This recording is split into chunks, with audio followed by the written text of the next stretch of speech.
ভারতে আটক ৯০ জেলে দেশে ফিরছেন রবিবার। ভারতে আটক ৯০ জন বাংলাদেশি জেলে আগামী রবিবার দেশে ফিরবেন।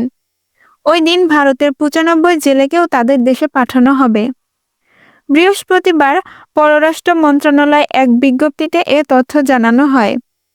পররাষ্ট্র মন্ত্রণালয় জানায়, বিভিন্ন সময় আটক হওয়া ৯০ জন বাংলাদেশি জেলে ভারতে বন্দী রয়েছে।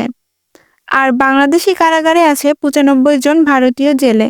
বিজ্ঞপ্তিতে বলা হয়, ভারতীয়দের ৬টি ট্রলার গত অক্টোবর ও নভেম্বরে বাংলাদেশি জলসীমানায় ঢুকে পড়ে।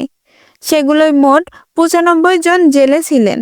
আজ বৃহস্পতিবার তাদের মুক্তি দেওয়া হয়েছে বলে পররাষ্ট্র মন্ত্রণালয় জানায়। এদিকে ভারতের জলসীমানা অবৈধভাবে মাছ ধরার অভিযোগে গত ৯ ডিসেম্বর ৭৮ নাবিকসহ ২টি বাংলাদেশি ট্রলার আটক করে। এরপর তাদের ওড়িশার প্যারাদ্বীপের পুলিশের কাছে হস্তান্তর করা হয়। এর আগে সেপ্টেম্বরে আটক হন আরও ১২ জন বাংলাদেশি জেলে, যখন তাদের ট্রলারে ভারতের জলসীমানায় ডুবে যায়।